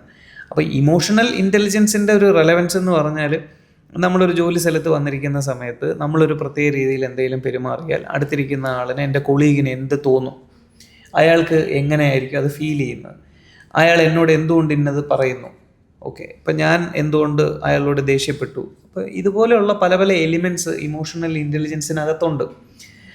ഇത് കുട്ടികൾക്കിടയിൽ ആദ്യമേ നമുക്ക് ഇൻകൾക്കേറ്റ് ചെയ്യാൻ പറ്റിക്കഴിഞ്ഞാൽ വളരെ നല്ല കാര്യമാണത്.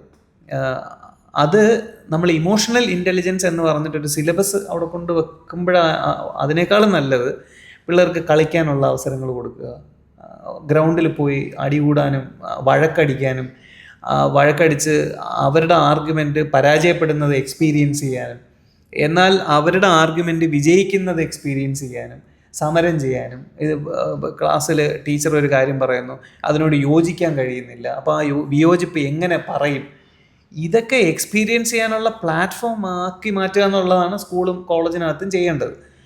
പക്ഷേ അങ്ങനെ കംപ്ലീറ്റ്ലി നടക്കുമെങ്കിൽ ഇമോഷണൽ ഇൻ്റലിജൻസ് സ്വാഭാവികമായിട്ടും ഉണ്ടായി വരും. ഇത് അതിന് അവസരം കിട്ടാതിരിക്കുമ്പോഴാണ് നമ്മൾ കൂടുതലും ഇമോഷണൽ ഇൻ്റലിജൻസ് എന്ന് പറഞ്ഞൊരു ടോപ്പിക്കായിട്ട് എടുത്ത് അത് പഠിച്ച് അതിൻ്റെ പരീക്ഷയ്ക്ക് മാർക്ക് വിട്ട് കൊടുക്കേണ്ടി വരുന്നത് അപ്പോഴാണ്.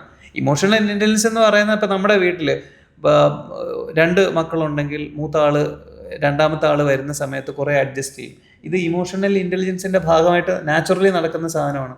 അത് 30-40 പേരിരിക്കുന്ന ക്ലാസ് റൂമിനകത്താകുമ്പോഴത്തേക്കും കുറച്ചും കൂടെ വൈഡറായിട്ട് വരും. അവർ നോക്കുമ്പം എന്നെ പോലെ അല്ല, ബാക്കി 40 പേര് വേറെ രീതിയിൽ ചിന്തിക്കുന്ന ആൾക്കാരാണ്.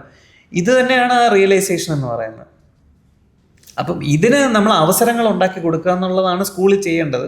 ഇമോഷണൽ ഇൻ്റലിജൻസ് ഉണ്ടാകണം എന്ന് വിചാരിച്ച് ആ സിലബസും അവരുടെ കോഴ്സും അതനുസരിച്ച് ഡ്രൈവ് ചെയ്ത് കഴിഞ്ഞാൽ അതായിരിക്കും നല്ലതെന്ന് തോന്നുന്നു.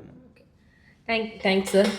സർ വേറൊരു ഓൺ എക്സ്പീരിയൻസിൽ നിന്ന് കാര്യം ചോദിക്കുകയാണ് സർ. നമുക്ക് പലപ്പോഴും കുട്ടികളെ പഠിപ്പിക്കുന്ന സമയത്ത് കുട്ടികൾ ക്ലാസ്സിലിരിക്കുമ്പോൾ നന്നായിട്ട് പഠിക്കുന്നുണ്ടാവും, അവർക്ക് എക്സാമിന് വരുമ്പോഴും മാർക്ക് ഉണ്ടാവും, പക്ഷെ അവർ ഇൻ്റർവ്യൂ സമയത്ത് ഫെയിൽ ആവാറ്. ഞാൻ കണ്ടിട്ടുള്ള ഒരു ഇഷ്യൂ എന്ന് വെച്ചാൽ അവർ സംസാരിക്കുമ്പം അവർക്കൊരു കോൺഫിഡൻസ് ലെവലില്ല. അവർ തന്നെ അയ്യോ ഞാൻ പറയുന്നത് ശരിയാണ്, ഒരു സെൽഫ് അസസ്മെൻറ്റ് അവർ തന്നെ ഒന്ന് നടത്തിയിട്ടാണ് സംസാരിക്കാൻ തുടങ്ങുന്നത്. അപ്പോൾ അതൊക്കെ ഒരു ഇഷ്യൂ ആയിട്ട് ഞാൻ കാണുന്നുണ്ട്. അപ്പോൾ ഇത് ഇങ്ങനെയുള്ള കുട്ടികളെ നമ്മളെ എങ്ങനെ ഹെൽപ്പ് ചെയ്യാൻ പറ്റും? അത് സൈക്കോളജിസ്റ്റ് ആയിട്ട് ഉണ്ടോ അതിൽ, അതോ വേറൊരു പെർസ്പെക്റ്റീവിൽ നിന്ന് അവരെ കറക്റ്റ് ചെയ്ത് നമുക്ക് കൊണ്ടുവരാൻ പറ്റുമോ? അല്ല, ഇപ്പോൾ ഇൻ്റർവ്യൂവിൻ്റെ സമയത്തുള്ള കോൺഫിഡൻസ് ഇഷ്യൂസൊക്കെ എനിക്ക് തോന്നുന്നു അവർക്ക് ഒരുപക്ഷെ കോൺഫിഡൻസ് ബിൽഡിങ്ങിൻ്റെ വർക്ക്ഷോപ്പുകളോ, അല്ലെങ്കിൽ സാധാരണഗതിയിൽ കോൺഫിഡൻസ് ഇല്ലാതെ വരുന്നത് മൊമെൻ്ററി ആയിട്ടുണ്ടാകുന്ന ഒരു ആങ്സൈറ്റി, ഇപ്പോൾ ബട്ടർഫ്ലൈസ് ഇൻ സ്റ്റൊമക്ക് എന്ന് പറയുന്ന പോലെ ആ സമയത്തൊരു ബുദ്ധിമുട്ട് ഉണ്ടാകുന്നു. പക്ഷെ അതും കഴിഞ്ഞ് നിൽക്കുന്നു എന്നുണ്ടെങ്കിൽ അത് വളരെ ഡെപ്തായിട്ട് ആലോചിക്കേണ്ട ഒരു സാധനമാണ്. എന്തുകൊണ്ടാണ് അങ്ങനെ പേടി വരുന്നത്? ഓക്കെ, അങ്ങനെ ഇപ്പം എൻ്റെ കാഴ്ചപ്പാടിൽ അതിനകത്ത് പേടി വരുന്നതിൻ്റെ ഒരു 90% നമ്മൾ എന്തിനു വേണ്ടിയാണോ അപ്ലൈ ചെയ്തത് ആ വിഷയവുമായി ബന്ധപ്പെട്ട് ഇൻഡെപ്തായിട്ടുള്ള നോളജ് കുറവായി വരുമ്പോഴാണ് ഈ പേടി വരുന്നത്. 2, ആ പറയുന്ന കാര്യം എനിക്ക് ചെയ്യാൻ പറ്റുമോ എന്ന സംശയവും കൂടി വരുമ്പോൾ ഇത് കൂടുതൽ ആംപ്ലിഫൈഡ് ആവും. അപ്പോൾ നമ്മൾ പഠിച്ചുകൊണ്ടിരിക്കുന്ന സമയത്ത്, ഇൻ്റർവ്യൂവിൻ്റെ സമയത്ത് പേടി വരാതിരിക്കണമെങ്കിൽ പഠിക്കുന്ന സമയത്ത് നമ്മൾ വളരെയധികം എഫേർട്ട് ഇട്ട് നന്നായിട്ട് പഠിക്കുക. നന്നായിട്ട് പഠിക്കുക എന്നുള്ളതിനേക്കാളും നല്ലത് ആത്മാർത്ഥമായിട്ട് പഠിക്കുക എന്നുള്ളതാണ്.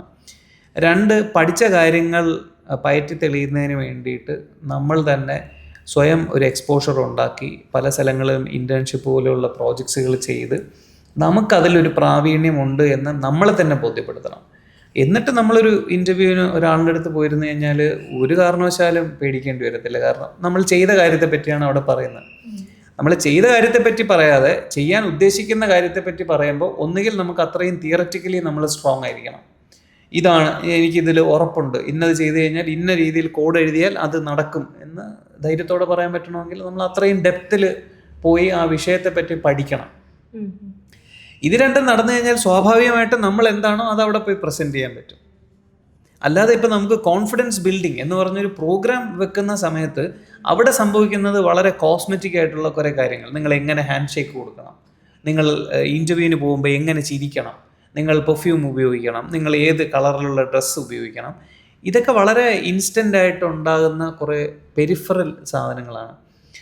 അതുകൊണ്ട് ഗുണം ഉണ്ടാകത്തില്ല. കാരണം ഇൻ്റർവ്യൂ ചെയ്യാനിരിക്കുന്ന ആൾ അതും കഴിഞ്ഞ് 10-15 വർഷം എക്സ്പീരിയൻസ് ഉള്ള ആളാണല്ലോ അവിടെ ഇരിക്കുന്നത്. അയാൾക്കത് കാണുമ്പോൾ തന്നെ 2 മിനിറ്റ് കൊണ്ട് തന്നെ സംഭവം മനസ്സിലാവും. ഇയാൾക്ക് കാര്യമുണ്ടോ അതോ വെറുതെ ഇരുന്ന് സംസാരിക്കുന്നതാണോ എന്നുള്ളത് മനസ്സിലാവും.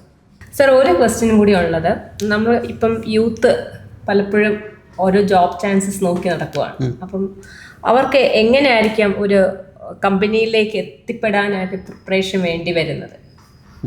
Okay, that's A good question. ഇപ്പം നമ്മൾ എപ്പോഴും പഠിക്കുന്ന സമയത്തും ജോലി ചെയ്യുന്ന സമയത്തും ഇപ്പോൾ ജോലി ചെയ്യുന്ന സമയത്താകുമ്പോൾ അവിടെ ഒരു കമ്പനി പെർസ്പെക്റ്റീവ് ഉണ്ട്, ഒരു ഓർഗനൈസേഷണൽ പെർസ്പെക്റ്റീവ് ഉണ്ട്. പക്ഷേ ഒരു എംപ്ലോയി പെർസ്പെക്റ്റീവിൽ നോക്കുമ്പം നമ്മൾ ഏറ്റവും കൂടുതൽ പഠിക്കുന്ന സമയത്തും ഒരു സ്റ്റുഡൻ്റ് ആയിരിക്കുമ്പോഴും ജോലിക്ക് കയറുന്ന സമയത്തും നമ്മൾ ഏറ്റവും കൂടുതൽ ഫോക്കസ് ചെയ്യേണ്ട ഒരു എലിമെൻ്റ് എന്ന് പറയുന്നത് സൈക്കോളജിക്കൽ ക്യാപിറ്റൽ എന്ന് പറയും. Psychological capital. ഈ സൈക്കോളജിക്കൽ ക്യാപിറ്റലിനകത്ത് തന്നെ ഒരു 4 എലിമെൻറ്റ്സ് ഉണ്ട്. അതിൽ ഏറ്റവും പ്രധാനപ്പെട്ട എലിമെൻ്റ് എന്ന് പറയുന്നത് പ്രതീക്ഷ എന്ന് പറയുന്ന എലിമെൻ്റാണ്, ഹോപ്പ്.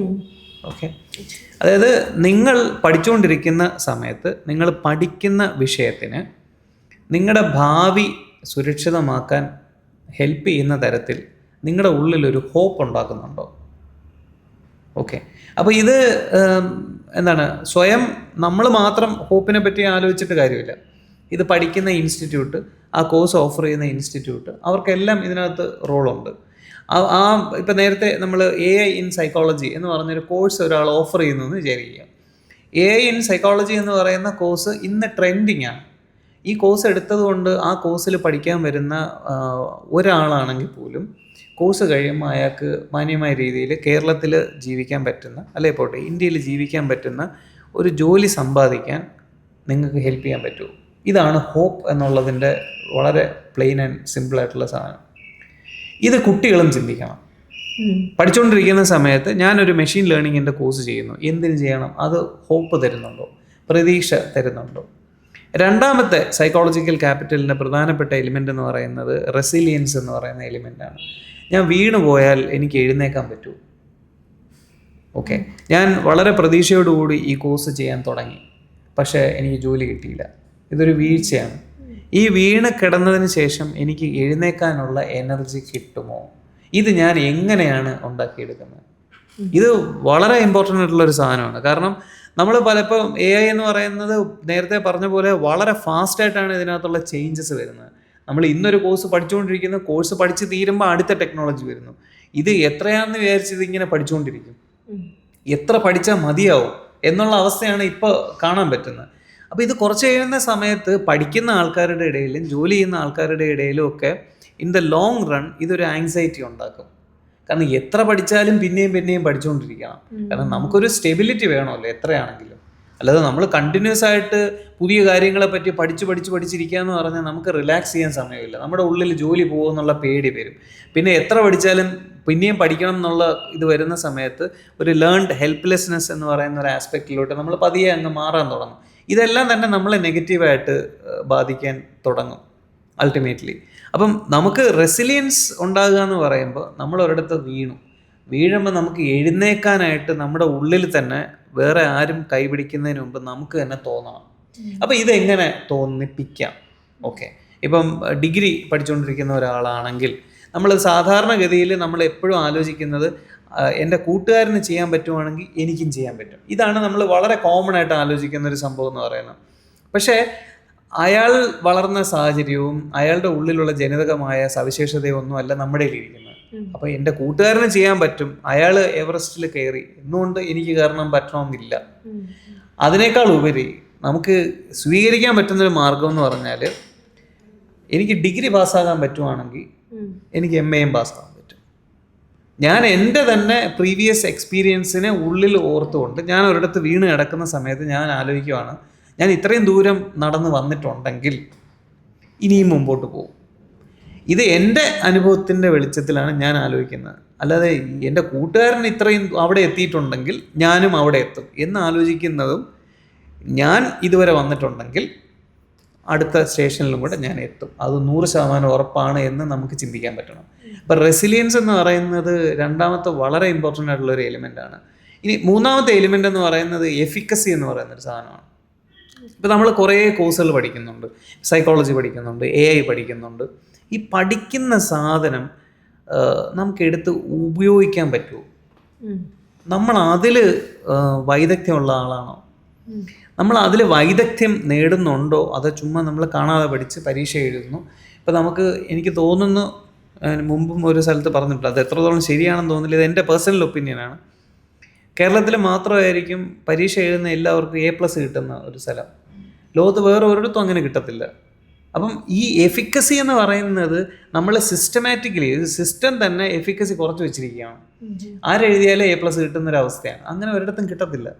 അപ്പം നമുക്ക് ചെയ്യാൻ പറ്റുന്നത് നീറ്റായിട്ട് ചെയ്യാൻ പറ്റുമോ, നമുക്ക് അറിയാവുന്ന കാര്യം നമുക്ക് ചെയ്യാൻ അറിയാമോ, നമുക്ക് പണി അറിയാമോ, ഓക്കെ, ഇത് എന്താണെങ്കിലും. ഇപ്പം ഞാനത് എപ്പോഴും വിചാരിക്കുന്നത്, നമ്മൾ ഈ പറയുന്ന സെൽഫ് എഫിക്കസി, അതുപോലെ തന്നെ റെസിലിയൻസ്, അതുപോലെ തന്നെ ഹോപ്പ്, ഈ പറയുന്ന 3 എലിമെൻറ്റും ഇതെല്ലാം ഉണ്ടായി വരുന്ന നമ്മുടെ വീടുകളിൽ നിന്നാണ്.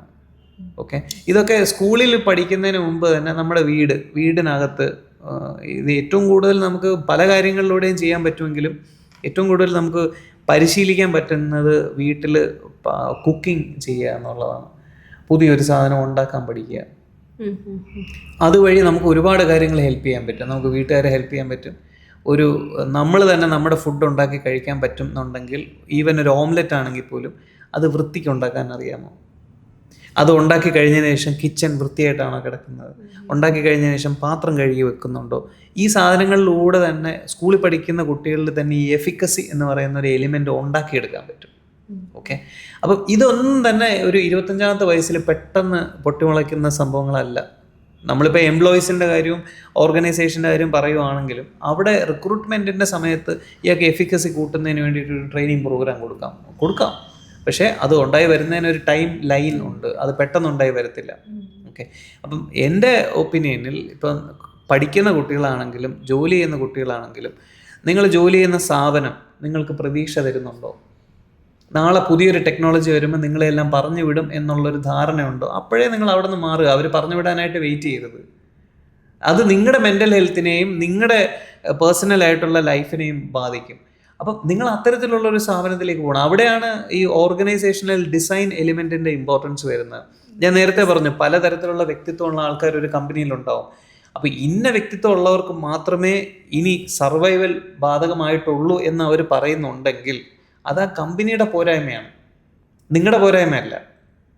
നിങ്ങളുടെ പോരായ്മയെ അവർക്ക് ഏത് മേഖലയിൽ യൂസ് ചെയ്യാം എന്ന് അവർക്ക് തിരിച്ചറിയാൻ പറ്റാത്തത് കൊണ്ടാണ് അവർക്ക് അങ്ങനെ തീരുമാനം എടുക്കേണ്ടി വരുന്നത്. അപ്പോൾ നിങ്ങൾ അവരുടെ ഇരയാകാതിരിക്കാൻ നിങ്ങൾ ശ്രദ്ധിക്കുക. അപ്പോൾ ഈ സൈക്കോളജിക്കൽ ക്യാപിറ്റൽ എന്ന് പറയുന്നത് വളരെ ഇമ്പോർട്ടൻ്റ് ആയിട്ടുള്ളൊരു സാധനമാണ്. പഠിച്ചുകൊണ്ടിരിക്കുന്ന സമയത്ത് ആ കോഴ്സിന് ഹോപ്പ് ഇല്ല എങ്കിൽ അത്തരം കോഴ്സുകളിൽ പൈസ കൊണ്ടുപോയി വേസ്റ്റ് ആക്കരുത്, സമയം കളയരുത്. ഓക്കെ, റെസിലിയൻസ്, നിങ്ങൾക്ക് വീണ് കഴിഞ്ഞാൽ എഴുന്നേക്കാൻ പറ്റുന്ന എബിലിറ്റി തരാൻ കഴിയാത്ത സ്ഥലങ്ങളിൽ നിങ്ങൾ നിൽക്കരുത്. ഓക്കെ, ഇപ്പം ഞാൻ നേരത്തെ പറഞ്ഞ പോലെ ഇതെല്ലാം ഉണ്ടായി വരുന്നത് നമ്മൾ നിൽക്കുന്ന ആൾക്കാർ, നമ്മൾ എവിടെ താമസിക്കുന്നു, എവിടെ സമയം സ്പെൻഡ് ചെയ്യുന്നു, ആരോടൊക്കെ സമയം സ്പെൻഡ് ചെയ്യുന്നു, ഇവരെല്ലാമാണ് നമ്മുടെ ഇങ്ങനെ കൊണ്ടുവരുന്നത് പതിയെ ആയിട്ട്. അപ്പം സൈക്കോളജിക്കൽ ക്യാപിറ്റൽ എന്ന് പറയുന്ന ഒരു സംഭവം കുട്ടികൾ വളരെ ഇമ്പോർട്ടൻ്റ് ആയിട്ട്, ഇതിനെപ്പറ്റി ഗൂഗിൾ ചെയ്ത് കഴിഞ്ഞാൽ സൈക്കോളജിക്കൽ ക്യാപിറ്റലിനെ പറ്റിയുള്ള വിശദമായിട്ടുള്ള ഡീറ്റെയിൽസ് കിട്ടും. അത് വളരെയധികം നിങ്ങൾ ഡേ ടു ഡേ ലൈഫിൽ പ്രാക്ടീസ് ചെയ്യണം എന്നാണ് കുട്ടികളോട് പ്രത്യേകിച്ച് പറയാനുള്ളത്. സർ, ഇതായിട്ട് കണക്ട് ചെയ്തിട്ടുള്ളൊരു ക്വസ്റ്റ്യൻ കൂടി. ഇപ്പം ചില എംപ്ലോയീസൊക്കെ ചില കമ്പനികളിൽ കുറച്ച് നാൾ നിന്ന് പോകാറുണ്ട്. ചില ഫ്രഷേഴ്സ് കയറിയാൽ അവർ സെറ്റല്ലാന്ന് വെച്ചിട്ട് ഉടനെ ഏജൻസി, എനിക്കൊന്ന് ഇപ്പോൾ ഉള്ള ന്യൂ ജനറേഷൻസിലൊക്കെ അവർ പെട്ടെന്നാണ് തീരുമാനം എടുത്തിട്ട് ഇപ്പോൾ മാറി പോകാറുണ്ട്. പക്ഷെ പലപ്പോഴും ചില കമ്പനീസിൽ ചില എംപ്ലോയീസ് ഫുഡായിട്ട്, അതായത് മേ ബി 10 or 12 ഇയേഴ്സ് അവിടെ തന്നെ നിൽക്കും. അപ്പോൾ അവർക്ക് നെക്സ്റ്റ് മൂവ് ചെയ്യണം എന്ന് മനസ്സിലാഗ്രഹം ഉണ്ടാവും. പക്ഷെ അവർ ഒന്ന് പേടിക്കും, അയ്യോ ഞാൻ ഇനി പോയി കഴിഞ്ഞാൽ എന്നെ അവരെടുക്കുമോ, ഞാൻ ഏജ് ഓവറായോ, അങ്ങനെ ഒരു ഡൗട്ട് വരുമ്പോഴത്തേക്ക് അവർ പുറകോട്ടേക്കും. അല്ലെങ്കിൽ എനിക്ക് ഇന്ന് കിട്ടുന്ന ഈ ഒരു അറ്റ്മോസ്ഫിയർ അവിടെയും കിട്ടുമോ, ഒരു പേടി പോലെ. അപ്പം അതൊക്കെ എങ്ങനെ നമുക്ക് മാനേജ് ചെയ്യാൻ പറ്റും? അല്ല, അത് മാനേജ് ചെയ്യേണ്ടതാണോ എന്നുള്ളതാണ് ആദ്യത്തെ ചോദ്യം. കാരണം ഈ പറഞ്ഞ പോലെ നമുക്കൊരു സ്കിൽ ഡെവലപ്മെൻറ്റ് എന്ന് പറയുന്നത് നേരത്തെ പറഞ്ഞ പോലെ ഇതൊരു കണ്ടിന്യൂസ് ആയിട്ട് വരുന്ന ഒരു പ്രോസസ്സാണ്. അപ്പോൾ ഇതിന് ഏജ് കൂടുന്നതനുസരിച്ച് ബൈ ഡിഫോൾട്ടായിട്ട് നമ്മുടെ പേഴ്സണാലിറ്റിയിൽ ആ ഒരു എലിമെൻ്റ് ഉണ്ടെങ്കിൽ നമ്മൾ മരണം വരെ പുതിയ കാര്യങ്ങളെ അക്കോമഡേറ്റ് ചെയ്യാനും വായിക്കാനും പഠിക്കാനും ഒക്കെ തയ്യാറാവും. അങ്ങനെ അല്ലാത്ത ആളുകളെ സംബന്ധിച്ചിടത്തോളം അവർ വളരെ കോഷ്യസ് ആയിരിക്കും. അപ്പോൾ ആ കോഷ്യസ് ആകുന്നതിന് നമ്മൾ കളിയാക്കുന്ന രീതിയിലോ പരിഹസിക്കുന്ന രീതിയിലോ കാണേണ്ട യാതൊരു കാര്യമില്ല. അത് ഒരു മനുഷ്യൻ്റെ പ്രത്യേകതയാണ്. അപ്പോൾ അങ്ങനെ ഫീൽ ചെയ്യുന്ന ഒരാളിനെ സംബന്ധിച്ചിടത്തോളം ഇപ്പോൾ ഒരു കമ്പനിയിൽ ഞാൻ അവിടെ നിൽക്കുന്നു, കഴിഞ്ഞ 10 വർഷമായിട്ട് ഞാൻ അവിടെ നിൽക്കുന്നു, എനിക്ക് ഒരു കുഴപ്പമില്ല, ഞാൻ വളരെ ഹാപ്പിയാണ്, ഞാൻ വളരെ സേഫാണ്, എനിക്ക് കൃത്യമായ രീതിയിൽ എൻ്റെ കാര്യങ്ങൾ നടക്കുന്നുണ്ട്, എന്നെ മാന്യമായ രീതിയിലാണ് അവിടെ ടേക്ക് കെയർ ചെയ്യുന്നത്. അപ്പോൾ ഇവിടുത്തെ ചോദ്യം നമ്മൾ എന്തിന് പോകണം എന്നുള്ളതാണ്. ഓക്കെ, അപ്പം പോകണം എന്ന് ആഗ്രഹിക്കുന്ന ഒന്നുണ്ടെങ്കിൽ അവിടെ ആ ജോലി സ്ഥലവുമായി ബന്ധപ്പെട്ട് നമുക്ക് മാനസികമായി പൊരുത്തക്കേടുകളുണ്ടെങ്കിൽ പോകും. ഓക്കെ, അങ്ങനെ പോകേണ്ടി വന്നാൽ are you ready to move? അപ്പോൾ ഇവിടെ റെഡിനെസ് ആണ് നമ്മുടെ ചോദ്യം. ആ റെഡിനെസ് വരണം എന്നുണ്ടെങ്കിൽ തീർച്ചയായിട്ടും നമ്മൾ ലേറ്റസ്റ്റ് ആയിട്ടുള്ള കാര്യങ്ങളെപ്പറ്റി പഠിക്കണം, പുതിയ ടെക്നോളജിയുമായിട്ട് ഇടപെടാൻ നമ്മൾ പൊരുത്തപ്പെടണം, അതിനുവേണ്ടി സമയവും നമ്മുടെ എഫേർട്ടും അതുപോലെ പണവും വിനിയോഗിക്കേണ്ടി വരും. ഓക്കെ, പുതിയ ട്രെൻഡുകൾ മനസ്സിലാക്കേണ്ടി വരും. ഓക്കെ, പിന്നെ ഇപ്പോഴത്തെ ഈ ജെൻസി അല്ലെങ്കിൽ ഇനി വരാൻ പോകുന്ന ആൾക്കാരൊക്കെ തന്നെ എനിക്ക് തോന്നുന്നു അടുത്ത ജനറേഷൻസൊക്കെ വരുന്ന സമയത്ത് ഒരുപക്ഷെ AI ഏജൻറ്റുകളെയൊക്കെ നിർത്തി അവർ പഠിക്കുന്ന വിഷയത്തിൽ അവർ ഇൻഡിപെൻഡൻ്റ് ആയിട്ട്, നമ്മളിപ്പോൾ യൂട്യൂബ് ചാനലുകളൊക്കെ ഉണ്ടെന്ന് പറയുന്ന പോലെ പണ്ട് ഒരു ഏഷ്യാനെറ്റിലോ മനോരമ ന്യൂസിലോ മാതൃഭൂമിയിലോ ദൂരദർശനിലോ ഇതിലൊക്കെ വരുന്നതാണ് വിസിബിലിറ്റി കിട്ടുന്നത്, അല്ലെങ്കിൽ സിനിമയിലായിരിക്കണം. ഇന്ന് ഇതിനേക്കാളും ഒക്കെ 10 മടങ്ങ് വിസിബിലിറ്റി കിട്ടുന്ന യൂട്യൂബ് ചാനൽ ഓണേഴ്സും ഉണ്ട്. ഓക്കെ, ഇത് അവർക്ക് മുമ്പ് അങ്ങനെ ചിന്തിക്കാൻ പറ്റുന്ന സാധനമല്ല. അപ്പോൾ അവർ തന്നെ ഒരു സ്വന്തമായി ഒരു എൻറ്റിറ്റി ഫോം ചെയ്ത് മുമ്പോട്ട് പോകുന്ന ആൾക്കാരാണ്. എന്ന് പറയുന്ന പോലെ ടെക്നിക്കലി വളരെ സ്മാർട്ടായിട്ടുള്ള ഒരാളിനെ സംബന്ധിച്ചിടത്തോളം അടുത്ത ജനറേഷൻസിൽ ഇവരെല്ലാം ആലോചിക്കാൻ പോകുന്ന അങ്ങനെയാണ്, ഞാൻ എന്തിന് വേറൊരിടത്ത് പോയി ജോലി ചെയ്യണം. ഇനി അതായിരിക്കും അടുത്ത ട്രെൻഡ് വരാൻ പോകുന്നത്. ഇപ്പം ഞാൻ സൈക്കോളജി പഠിച്ചുകൊണ്ടിരിക്കുന്ന സമയത്ത് എൻ്റെ മനസ്സിലുണ്ടായിരുന്ന ഒരു സംഗതി, സൈക്കോളജി എന്ന് പറയുന്നത് പഠിച്ചാൽ സ്വന്തമായിട്ട് നമുക്ക് മറ്റൊരാളെ ഡിപ്പെൻഡ് ചെയ്യാതെ ജീവിക്കാൻ സാധിക്കണം. ഞാൻ മറ്റൊരാളെ ഡിപ്പെൻഡ് ചെയ്യാതിരിക്കാന്ന് പറഞ്ഞാൽ ഇപ്പം ഞാൻ എൻ്റെ ക്ലയൻസിനെ എല്ലാം ഡിപ്പെൻഡ് ചെയ്താണ് ജീവിക്കുന്നത്. ആ ഒരു ഡിപ്പെൻഡൻസി അല്ല ഞാൻ പറയുന്നത്. ഞാൻ പറഞ്ഞു നമ്മൾ ഒരിടത്ത് പോയി ജോലി ചെയ്യുക, സ്ഥാപനത്തിനകത്ത് എംപ്ലോയി ആയിട്ട് നിൽക്കേണ്ട, അല്ലാതെ എങ്ങനെ ലീഡ് ചെയ്യാൻ പറ്റും എന്നാണ് ഞാൻ അന്നേ ആലോചിച്ചുകൊണ്ടിരുന്നത്.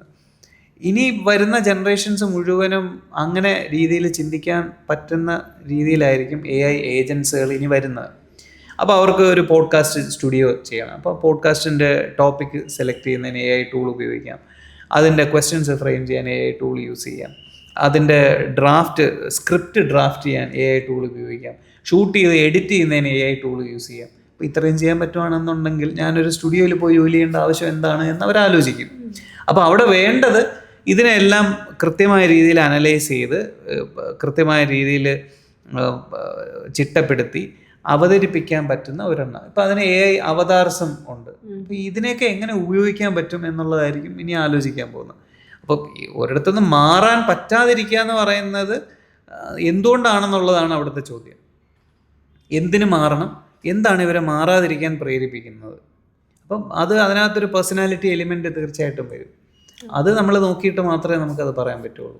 ഓക്കെ സർ, അപ്പം നമുക്ക് ഇന്ന് വൈൻഡപ്പ് ചെയ്യാൻ തോന്നുന്നു ഇന്നത്തെ ഒരു episode. So thank you so much sir. Sir ഒത്തിരി ഇൻഫർമേഷൻസ് നമുക്ക് വേണ്ടി ഷെയർ ചെയ്തിട്ടുണ്ടായിരുന്നു, സാറിൻ്റെ എക്സ്പീരിയൻസ് എന്നും അല്ലാതെയും. So once again thank you from ICT Academy of Kerala. Thank you all for listening to this podcast.